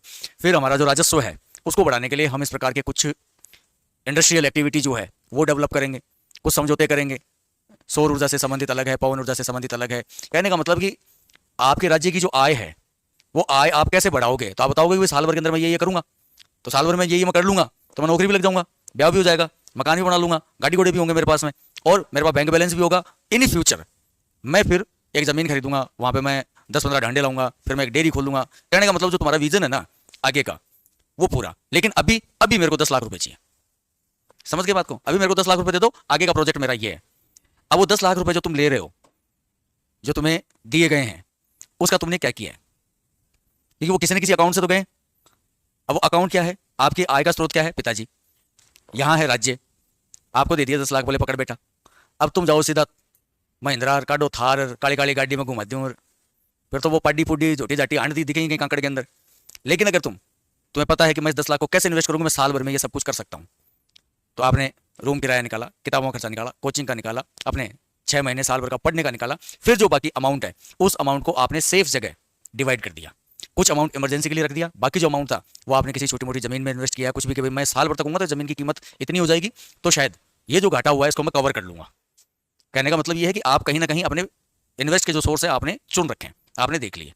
तो ये देखता है कि भाई ये जो सरकार ने ये जो पूरा ये सिस्टम दिया है कि एग्रीकल्चर में हम इतना खर्च करेंगे तो इतनी आय होगी, पेट्रोलियम पदार्थों पर जैसलमेर जालोर सांचौर वाले बेसिन में इतना करेंगे तो ये होगा, अभी जो यूरेनियम के भंडार मिले हैं इधर श्रीमाधोपुर के आसपास, इधर अगर हम करेंगे तो यहाँ से इतनी इनकम हो जाएगी। ये पूरा जो प्लान इन्होंने दिया है, इसमें वास्तव में कितना खर्चा आएगा, इन्होंने जो पैसा लिया है वो एक्चुअल में कितना ये खर्च कर रहे हैं, ये सारी जांच करना। अब योजना जैसे बना दिया, कह दिया कि हम भाई जो वृद्ध हैं उनको हम मंथली 800 रुपये 1000 रुपये देंगे, जो जोड़ा होगा उसको 2000 रुपये देंगे, बेरोजगारों को हम भत्ता देंगे 4000 रुपये। अब बेरोजगार फार्म भर रहे हैं, फार्म के 100-150 रुपये और लग गए, पता पड़ा कि यार साल भर तो हो गया, 4,440 रुपये नहीं है। वो मांग थोड़ा 150 रुपये और मांग रहा है, साल भर से शान खराब कर रखी है उसने, है ना। तो वास्तविकता क्या है, एक्चुअल में इतना बजट जो उठाया आपने, अब ऐसा तो नहीं कि आपके पास आय का स्रोत नहीं, आप किसी से तो लोगे, केंद्र की भी लाइबिलिटी बनती है, वो भी आपको देता है अंशदान, तो पैसा जा कहाँ रहा है। तो ये प्रतिवेदन देता है पूरा तैयार करके कि भैया ऐसा है, ये इतनी आय हुई थी और ये तुम्हारा जो है इतना खर्च हुआ था, और तुमने कहा था कि भाई इतनी आय हम इस प्रकार से बढ़ा देंगे, तो वो आय कहाँ है। तो अगला जो बजट आएगा उस बजट से पहले ये पूरा जो प्रतिवेदन है, ये पूरा जो आपके पास में सिस्टम है, ये इस लोक लेखा समिति के पास में ही क्यों जा रहा है, उसका कारण ये है कि इसका अध्यक्ष जो है वो कौन है, विपक्ष दल का नेता है। अब सत्ता पक्ष का कोई आदमी जिसने ये सारा किया, जो वित्त मंत्री जिसको हम कहते हैं, तो ये तो ताक में रहेंगे ना कि जैसे ही मालेगापाल की प्रतिवेदन आई, वार्षिक रिपोर्ट आई, बस उधेड़ना शुरू कर देंगे सदन के अंदर, पब्लिक को पता चल जाएगा। तो ये जो आंकड़े आते हैं कि भाई आपने कहा था कि इतने नलकूप लगा देंगे, इतने साल के अंदर हम सबको बिजली दे देंगे, इस समय के अंदर किसानों की आय दुगनी कर देंगे, स्वास्थ्य का रेशो ये कर देंगे, शिक्षा स्तर जो है वो इतना बढ़ा देंगे, ये सब चीजें ये कहाँ से आते हैं आंकड़े, ये आंकड़े यहाँ से आते हैं। तो आपके इकोनॉमी सर्वे आता है, आर्थिक समीक्षा, तो जिस एग्जाम में समसामयिकी है, करंट अफेयर्स है, तो उस करंट अफेयर के अंदर इकोनॉमी सर्वे जरूर पढ़ो। पढ़ते नहीं, हालांकि को बताता भी नहीं है, कौन पढ़े। इकोनॉमी सर्वे ज़्यादा से ज़्यादा अगर खींचोगे तो 40-45 पेज की होती है, डंग डंग की चीज़ें होती है कि सरकार ने क्या क्या घोषणा की, सरकार इस साल कहाँ मेडिकल कॉलेज खोल रही है, स्पोर्ट्स काउंसिल जो नई है अकेडमी जो है वो कहाँ खोल रही है, किसी संबंधी कोई रिसर्च सेंटर कहाँ खोल रही है, या कोई औद्योगिक विशेष यूनिट जो है सेज जैसी स्पेशल इकोनॉमी जोन टाइप के जो हैं वो कहाँ खोल रही है, एग्रो पार्क कहाँ खोल रही है, फूड प्रोसेसिंग पार्क कहाँ खोल रही है, पता तो होना चाहिए। क्यों? क्योंकि लैंड एक्वायर करेंगे वो, तो लैंड एक्वायर हुई कि नहीं हुई, तो ये पूरी चीज़ें इनके पास में ये होता है। फिर ऐसे ही मिलता जुलता आपका वो है, बात करेंगे कल। हाँ, सार्वजनिक उपक्रम समिति,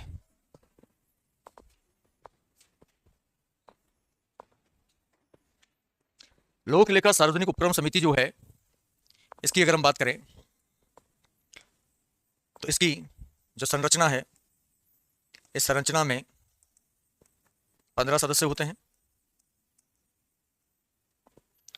इसके सदस्यों का चयन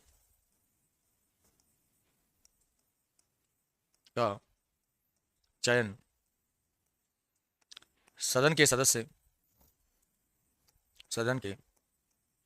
सदस्य एकल संक्रमणीय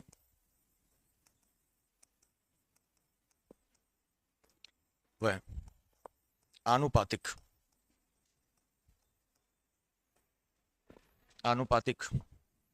प्रतिनिधित्व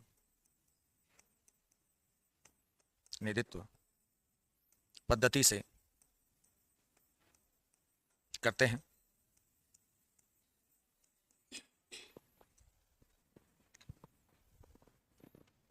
कार्यकाल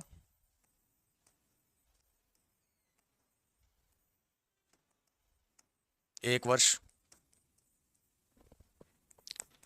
कोई मंत्री इसका सदस्य नहीं होता है। अब देखो सबसे महत्वपूर्ण बात क्या है, ये काम किसके लिए कर रहा है, ये अकाउंटेबिलिटी किसके प्रति रखता है, लोक उपक्रम पब्लिक सेक्टर की जो यूनिट है उनके प्रति। कहने का मतलब जिनको आप कहते हो सार्वजनिक उपक्रम या सार्वजनिक, आप ये कह सकते हो कि उद्योग या व्यवसाय, वो होते हैं जिसमें सरकार का 50% से अधिक अंशदान हो। आपने कई चीजें देखी होंगी कि भाई उसमें निजी हस्तक्षेप जो है वो भी होता है सरकार के किसी विभाग में। जैसे आप बात कर रहे हो निगम की, अब निगम में टेंडर छूटते हैं, सारा काम सरकार थोड़ा ना कर रही है, कुछ प्राइवेट कंपनियां भी करती हैं, टेंडर छूटते हैं उनके। जैसे स्क्रैप का टेंडर छूट गया, जैसे मान लो कोई वेलफेयर या कोई फेयर आयोजित हुआ, उसके एस्टेब्लिशमेंट के लिए, इंफ्रास्ट्रक्चर के लिए टेंडर छूट गया, फिर साफ सफाई का टेंडर छूट गया, तो किसी कंपनी ने ले लिया। पैसा किसके पास जा रहा है? गवर्नमेंट के पास। लेकिन जिस कंपनी ने लिया है वो कंपनी प्राइवेट है, वो भी तो कुछ लाभ कमाएगी, लेकिन वो संस्था कैसी है, वो पब्लिक सेक्टर की है। जैसे पीडब्ल्यूडी डिपार्टमेंट, अब पीडब्ल्यूडी क्या करता है? पीडब्ल्यूडी आपके जो भी क्षत्रिय सड़कें वगैरह जो है, बिजली बिजली जो है, जल निकासी जो है, इनका काम करता है। अब पीडब्ल्यूडी विभाग किसका है? लोक निर्माण विभाग किसका है? सरकार का। अधिकारी बैठते हैं उसमें, लेकिन काम करने वाले कॉन्ट्रैक्टर प्राइवेट है। लेकिन अंशदान की बात करें तो सरकार का ज्यादा है उसमें।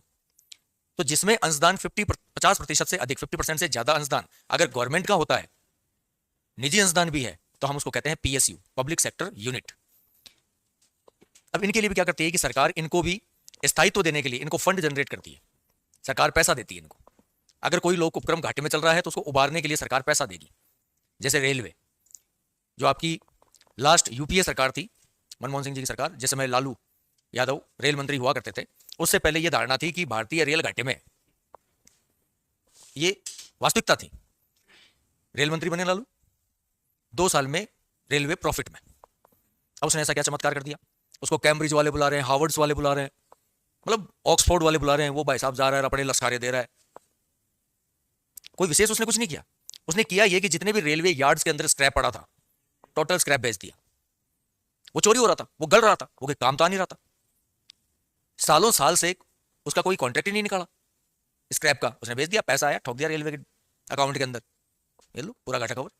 तो रेलवे यात्रियों के कारण घाटे में नहीं है।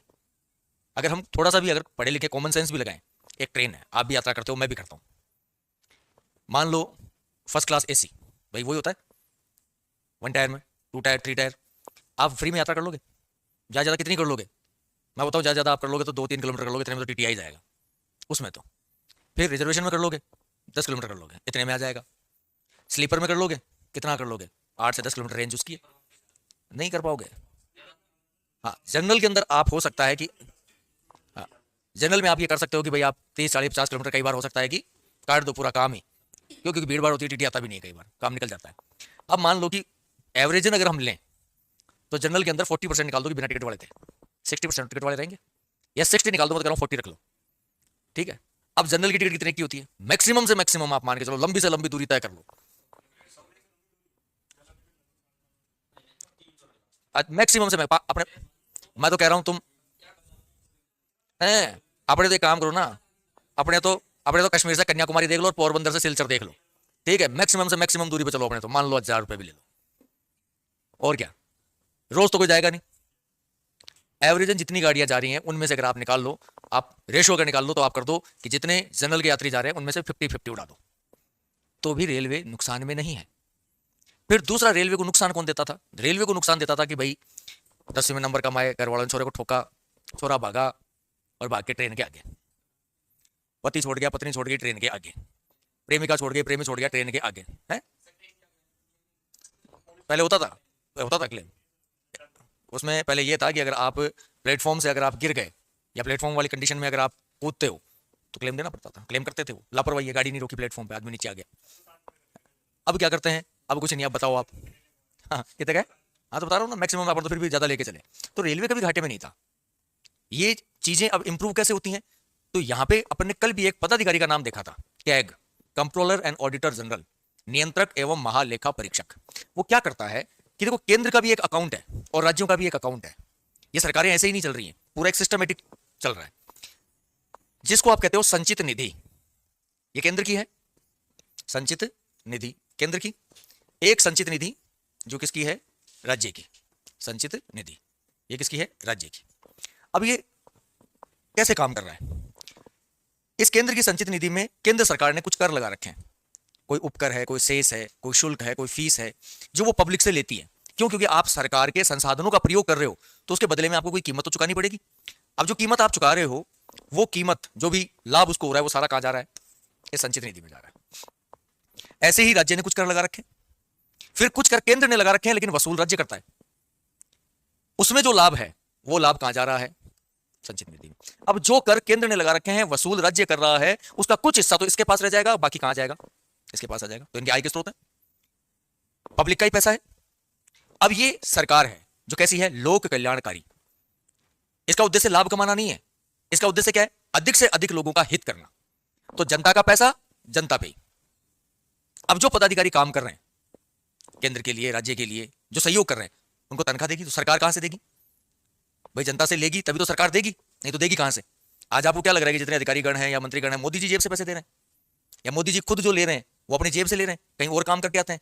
कुछ नहीं है। पब्लिक का पैसा है, वो अकाउंट में पड़ा है, पब्लिक कर चुका रही है, वो अकाउंट में संग्रहित हो रहा है, उसी से वो सब तनख्वाह ले रहे हैं और सारे काम चल रहे हैं।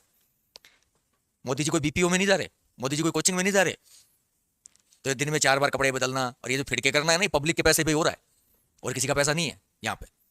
अब ये जो पैसा है, इस पैसे को खर्च करना है तो आपके पास में प्रावधान होता है। अब वो प्रावधान क्या है?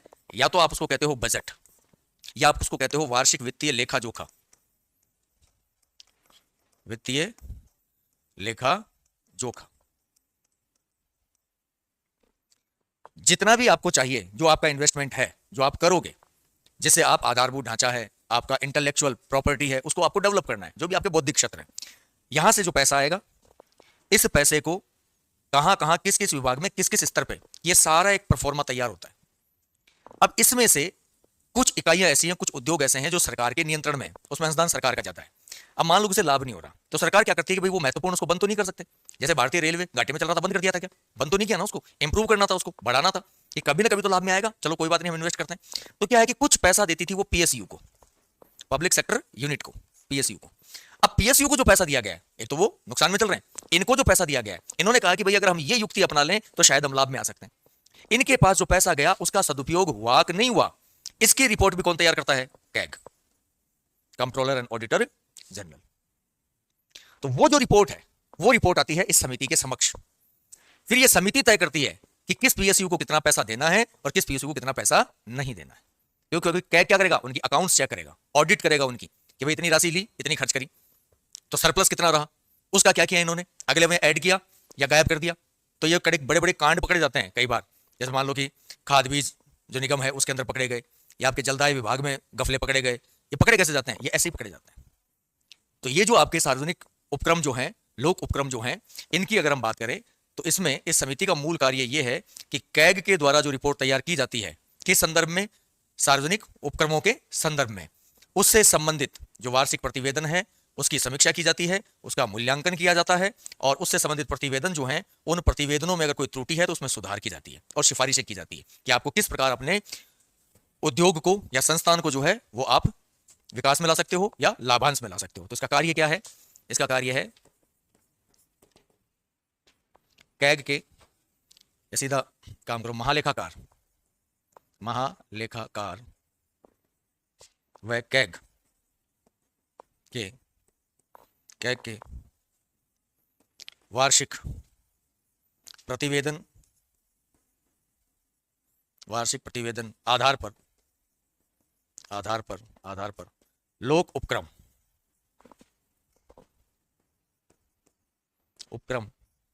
संस्थाओं की वित्तीय अनुशंसाओं का परीक्षण करना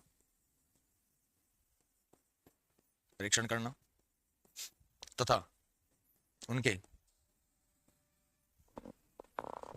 अनियमितताओं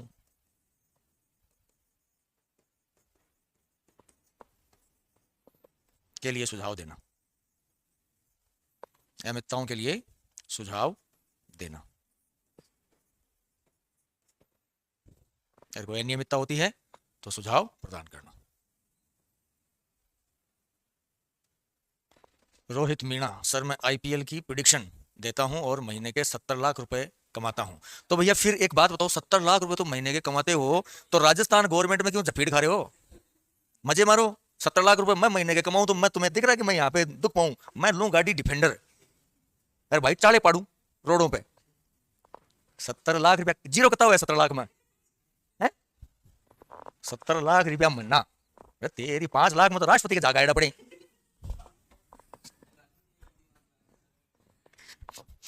कोचिंग प्लेटफॉर्म पर रहेगा भाई, नीचे तू संभव है ना।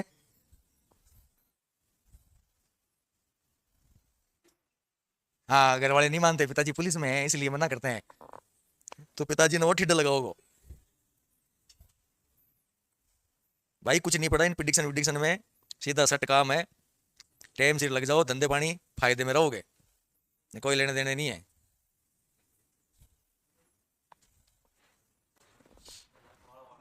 क्या हुआ?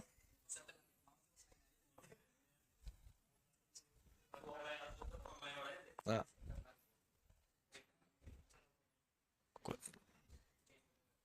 अभी नाबालिग है, टेंशन मत लो। होता है, पहले कई बार क्या है, फिल्म विल्म देखते थे ना, छोटे थे, मैं भी छोटा था, तो पिक्चरें विचरे देखते थे तो ऐसा लगता था कि बस ये बहुत आसान है और कुछ नहीं है। तुम्हें बचपन में किसी ने कुछ कह दिया, तुम्हें बुरा लग गया, तो तुमने उसका नाम याद रख लिया, बड़े हुए तुमने उसको ठोक दिया, बदला ले लिया, कुछ नहीं। तो मैं भी क्या छोटा था, बच्चों में आदत होती है। तो मेरे पिताजी झुंझुनू पोस्टेड थे, तो धर्मेंद्र की कोई मूवी थी, तो मैं तो था भी उस समय, 94 95 की बात है, तहलका या से कुछ कोई मूवी आई थी उसकी। तो जीप थी, उस जीप के अंदर मैं बैठा और मैं उसकी तरफ कॉपी कर रहा, मैं फील कर रहा कि मैं धर्मेंद्र में गाड़ी चला रहा हूँ। फिर वो बम पड़ता है, तो वो गाड़ी में, जीप में पीछे आग लगती थी मोस्टली पुरानी फिल्मों के अंदर। अब बम तो कहाँ चलाऊं, लेकिन आग लगानी जरूरी, माहौल तो तभी बनेगा। तो मैं गया रसोई में जाके माचिस वाचिस ढूंढी, और माचिस ढूंढी, वो पर्दे वाली जीप होती थी, पर्दे के लगाई आग। फिर भाई मैं गाड़ी चला रहा, और पे जोर दे रहा, फिर वो क्या आई ना, तो मेरे को लगा, मैंने कहा यार नहीं, फील नहीं आ रहा, तो मैं जोर जोर से चिल्लाया, भाई बचा भाई बचा। मेरा बापू आ रहा है, देखा जीपड़ी का वो बढ़ रहा है, मैं अंदर स्टेरिंग के लुमा हुआ, भाई बचा भाई बचा। मेरे बाप ने जट पकड़ी, नीचे उतारा, 2 घुसंड गाले, भगाया मेरे को माटी के अंदर, फिर पानी वानी घेर के उसको बुझाया। 3 दिन तक मेरे को न तो रोटी मिली न कुछ और। तब मेरे को फील हुआ, मैंने कहा ऐसा कुछ नहीं होता है, कोई भाई भूई भी नहीं आता है उस टाइम पे, तो कोई लेना देना नहीं है, तो ये क्या है, ठीक है, होता है। कांस्टेबल क्या है ना? हाँ, हाइट जनरल शायद 165 167 ऐसे कुछ होने हैं। हाँ, उसमें कैटेगरी में कुछ कम हो गए। अभी कितनी है? 167 है। एक तो बढ़ा सकते हो तुम, एक बढ़ सकती है, एक इसलिए बढ़ सकती है कि तुम डेली अगर बीम करोगे ना, तो थोड़ा सा खिंचाव आएगा, एक तो आराम से बढ़ जाएगा, एक में कोई ज्यादा डिफरेंस नहीं होता ना। इसके चक्कर में तो आना मत, जितनी है और खो देगा। हाँ। लो आओ। अब ये जो समिति है ना, इस समिति से संबंधित 2 चीजें और ध्यान रखते हैं। एक तो इसका गठन, वैसे भी तुम्हारे एग्जाम है, एग्जाम देने जाओगे अभी, है ना। इसका गठन हुआ है 1968 में। गठन कब हुआ है? 1968 में। इससे संबंधित उपक्रम समितियां कितनी हैं जो इसके अंडर आती है? तो ध्यान रखना, इसके अंतर्गत 36 उपक्रम समितियां आती हैं। कितनी? 36। 36 उपक्रम समिति, सॉरी उपक्रम संस्थान इसके अंतर्गत आते हैं। किसी के जैसे अगर पैर जो हैं वो टच होते हैं, गोडे वगैरह, आर्मी या पुलिस में, या पैर फ्लैट होता है, फ्लैट फुट होता है, तो उसका इलाज ये 6 महीने में, आप जैसे पैर अगर गोडे टच हो रहे हैं तो बीच के अंदर रजाई गोल करो, और रजाई करके बीच में बांध लो, उसको पैरों को डालो, तो वो 6 महीने के अंदर एकदम कर्व में आ जाते हैं। फ्लैट फुट है तो उसके अंदर वो कर्व बनवा लो जूते के अंदर, उसको पहनो, वो ऑटोमेटिक सेट हो जाता है। तो हाइट का बीम करो, 6 महीने कंटिन्यू बीम करो, फिक्स कर लो। ऐसे नहीं कि कोई बॉडी बनानी है, लटक जाओ तुम तो सीधा का सीधा, और गर्दन को स्ट्रेट रखो, ऑटोमेटिक कुछ ना कुछ जॉइंट में, कोई ना कोई जॉइंट जो होगा कमर का या कुछ नहीं है। अरे कुछ नहीं आती, कुछ मत लेना भाई, मैं तो बता दूं, हाँ, कुछ नहीं पड़ा है, या लेस या चला साइकिल, बस साइकिल सबसे बेस्ट है। बाकी ये कहना है कि लंबाई बट वाली हाइट उठ दे, भी लंबाई के चक्कर में कोई हाइट और खराब हो जाए ली, हाँ, नेगेटिव इफेक्ट आते हैं, हार्मोन इम्बैलेंस हो जाते हैं पूरे, मतलब नहीं है। अशालिया तो अब उम्र नहीं है, वो तो एक एज में ही पी जाती है, तभी हो सकता है। चिंता मत कर, यहाँ अपने पास है कई डॉक्टर, दे वो सबसे बड़ा डॉक्टर है। हाँ। और तो यहाँ कोई खच्चर के चापो करा दे।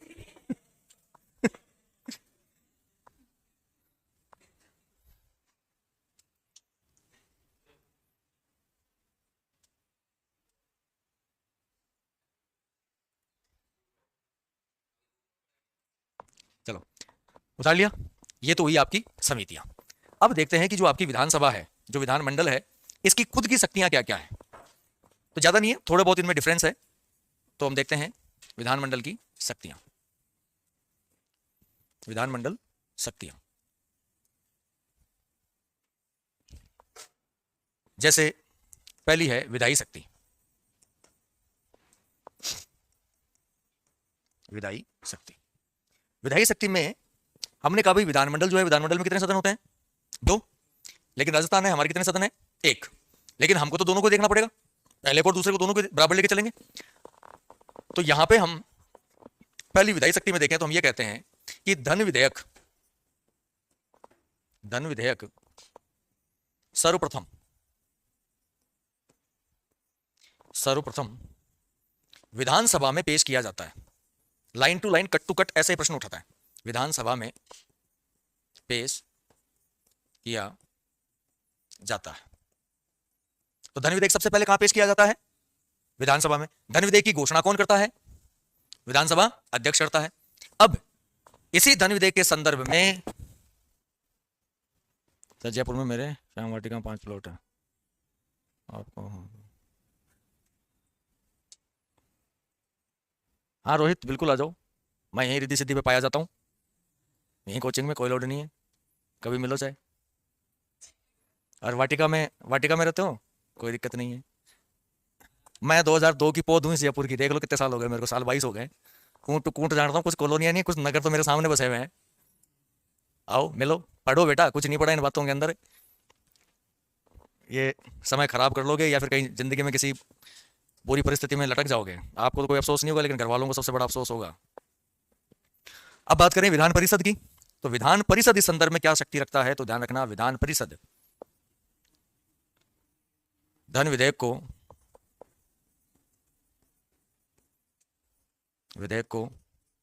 14 दिन तक रोक सकता है, जबकि साधारण विधेयक 6 माह तक। अब देखो एक चीज ध्यान रखो,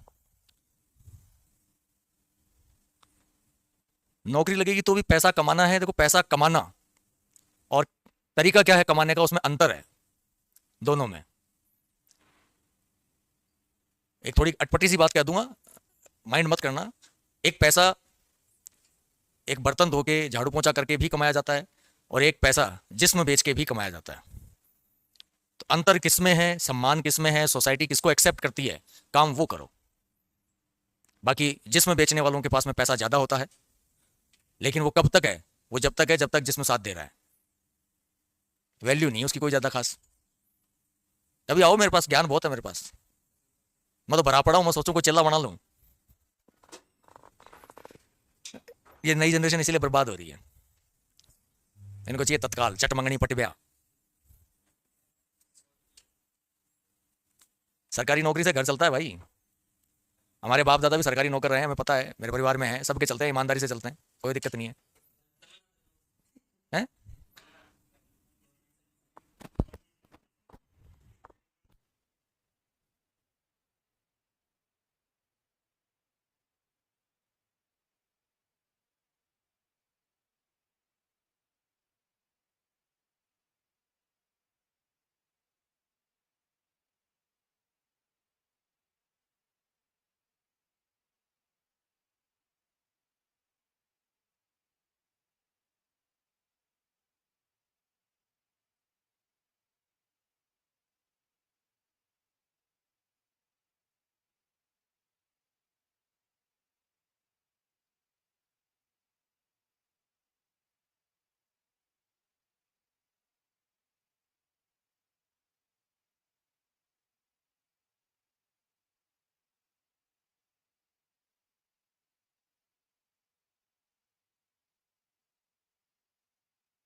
मत करा करो। चलो अब देखो, धन विधेयक सबसे पहले कहां, विधानसभा में। विधान परिषद धन विधेयक को कितने दिन रोक सकती है, 14 दिन। 14 दिन बाद में ऑटोमेटिक क्या माना जाएगा, पारित माना जाएगा वहां से। लेकिन साधारण विधेयक को कितने समय तक रोक सकती है, 6 महीने तक रोक सकती है। बाकी सारी चीजें सेम है, बाकी सब चीजें सेम है, वही बैठकें, वही अध्यक्षता, वही प्रश्नकाल, वही सब कुछ, कोई अंतर नहीं है। सिर्फ डिफरेंस कहां आया, डिफरेंस आया आपके यहां पे। अब मूल रूप में अगर देखें तो विधायी शक्तियों में इस विधानमंडल में ज्यादा पावरफुल कौन है, वो विधानसभा है। तो विधानसभा जो है उसकी अगर हम बात करें तो राष्ट्रपति जब वीटो शक्ति का प्रयोग करता है और राज्य में राज्यपाल जब वीटो शक्ति का प्रयोग करता है, तो आपने वीटो शक्ति देखे होंगे, 3 प्रकार के वीटो थे। एक कौन सा वीटो था, पूर्ण वीटो, अत्यांतिक, जिसमें स्पष्ट मना कर दिया जाता है कि हस्ताक्षर नहीं किए जाएंगे। दूसरा निलंबनकारी, कि एक बार आपने उसको क्या कर दिया, पोस्टपोन कर दिया, भेज दिया कि आप थोड़ी सुधार कर लो, सुधार करके वापस भेज देना। अब वो सदन पर निर्भर करता है कि वो सुधार करे या ना करे। तीसरा था पॉकेट वीटो, कि भाई भविष्य में मैं हस्ताक्षर करूंगा, अभी इसको आप मेरे पास छोड़ दो, जेबी वीटो जिसको कहा जाता है। अब इनमें भी अगर हम देखें तो सदन को वापस जो लौटाया जा रहा है वो कौन से सदन को लौटाया जा रहा है और कौन सा सदन उसे वापस भेज रहा है कि अब उस पर हस्ताक्षर करना ही पड़ेगा। तो अनुच्छेद 200 के तहत, किसके तहत, अनुच्छेद 200 के तहत 200 के तहत विधानसभा द्वारा पारित, क्योंकि हमारे यहां तो एक ही सदन है तो अब हमारे वाले सदन की बात कर लेते हैं। विधानसभा द्वारा पारित विधेयक राज्यपाल स्वीकृति हेतु प्रस्तुत किया जाता है, प्रस्तुत किया जाता है। अब क्या राज्यपाल इसको स्वीकृति देगा?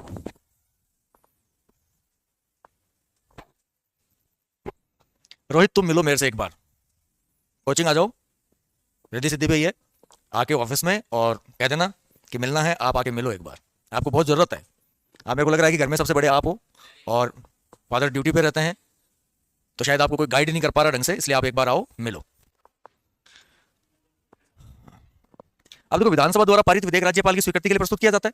अब राज्यपाल क्या करेगा, या तो इसको स्वीकृति देगा या फिर स्वीकृति नहीं देगा। अब स्वीकृति दे दी, बिल बन गया, कोई दिक्कत नहीं है, नहीं दी, वो अटक गया। अब मान लो कि राज्यपाल इसको वापस भेज दे सदन पे कि भैया इसमें और सुधार की गुंजाइश है, सुधार करो, और सदन ने उसको वापस भेज दिया बिना सुधार करे। अब राज्यपाल क्या करे, तो राज्यपाल को हस्ताक्षर करने पड़ेंगे। तो यहां पे एक पावर एक्स्ट्रा जो मिलती है वो ये है कि विधानसभा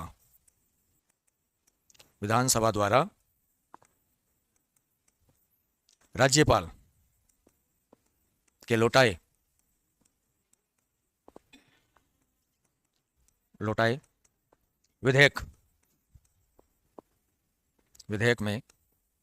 विधेयक में बिना संशोधन प्रावधान किए पुनः राज्यपाल को सौंपने पर राज्यपाल उस पर हस्ताक्षर करने हेतु बाध्य है। फिर मना ही नहीं कर सकता, फिर हस्ताक्षर करने ही पड़ेंगे, बाध्य है वो।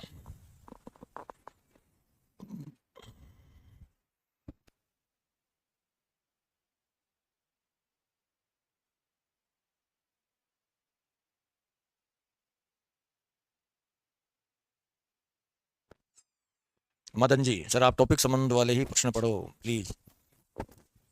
भाई काम दोनों ही करने पड़ते हैं।